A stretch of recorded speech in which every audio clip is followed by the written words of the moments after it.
Hello everyone, welcome to get success together. आज की class में हम करेंगे idioms and phrases. Idioms and phrases एक बहुत इंपॉर्टेंट टॉपिक है, स्पोकन इंग्लिश के लिए भी और सभी कॉम्पिटिटिव एग्जाम्स के लिए भी। इससे पहले इडियम्स एंड फ्रेजेस की हमारी 2 क्लासेस हो चुकी हैं और आज हमारी 3rd क्लास है। फर्स्ट है body and soul. Body and soul का मतलब होता है एंटायरली या पूरी तरह से, कंप्लीटली। बॉडी एंड शोल का मतलब क्या होता है? एंटायरली या पूरी तरह से, completely. Example, she dedicated herself body and soul to her art project. She dedicated herself body and soul to her art project. तो body and soul का मतलब क्या होता है? entirely या फिर पूरी तरह से। नेक्स्ट है bolt from the blue. bolt from the blue का मतलब होता है unexpected problem और unexpected surprise. bolt from the blue का मतलब क्या होता है? unexpected problem और unexpected surprise या फिर कहीं आकस्मिक विपत्ति। तो bolt from the blue का एग्जाम्पल क्या है? The news of his rejection is bolt from the blue for him. The news of his rejection is bolt from the blue for him. Next है bosom friend. bosom friend का मतलब होता है fast friend और a very close friend. Hindi में क्या कहेंगे? घनिष्ठ मित्र। bosom friend का मतलब क्या होता है? fast friend, a very close friend या फिर घनिष्ठ मित्र। I didn't lack for friends but had no particular bosom friend. I didn't lack for friends but had no particular bosom friend. अब नेक्स्ट है a broken reed. Broken reed का मतलब होता है a weak और अनरिलायबल पर्सन या अविश्वासी व्यक्ति, ineffectual person. Promise to help with the project but ultimately prove to be a broken reed, leaving me to do all the work. She promise to help with the project but ultimately prove to be a broken reed, leaving me to do all the work. Next है broad day light. Broad day light का मतलब होता है in day light या फिर कह सकते हैं दिन दहाड़े।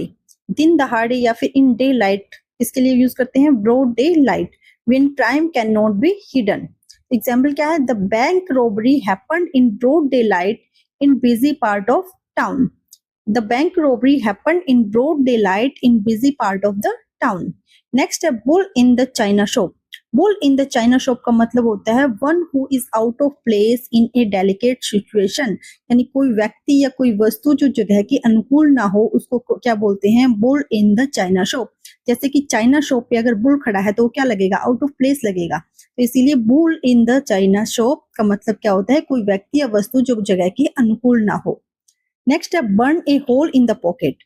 Burn a hole in the pocket का मतलब होता है मनी स्पेंट क्विकली, यानी बहुत शीघ्रता से खर्चा करना। क्या बोलते हैं? Burn a hole in the pocket. या फिर आप ऐसे भी याद कर सकते हो कि अगर पॉकेट में होल हो जाता है तो उसमें जो मनी होता है वो क्या हो जाता है? निकल जाता है। तो वैसे ही जो जल्दी जल्दी पैसा खर्च करे, शीघ्रता से जो पैसे खर्च करे, उसको क्या बोलते हैं? Burn a hole in the pocket. Burn a hole in the pocket suggest a strong desire to spend money as soon as possible, often on things that are not essential but desired। यानी कि burn a hole in the pocket क्या suggest करता है कि इसका मतलब है कि स्ट्रॉन्ग डिजायर, एक बहुत बड़ी इच्छा होती है पैसा खर्च करने की उन वस्तुओं पे जो हमारे लिए जरूरी नहीं है, बल्कि क्या है? उसके लिए हमारी इच्छा है, तब हम पैसा खर्च करते हैं, तब बोलते हैं burn a hole in the pocket। For example, she always says money burns a hole in her pocket and she is always buying new things। She always says money burns a hole in her pocket and she is always buying new things। यानी हमेशा कहती है कि उसके जो पैसे हैं वो बहुत जल्दी खत्म हो जाते हैं, खर्च हो जाते हैं, पर हमेशा क्या है? वो नई नई चीजें खरीदती रहती हैं। तो आज के जितने भी इडियम्स करवाए हैं वो सारे एग्जाम ओरिएंटेड है और ऐसे ही एग्जाम ओरिएंटेड इडियम्स के लिए जुड़े रहिए गेट सक्सेस टुगेदर के साथ। तब तक के लिए जय हिंद, जय भारत।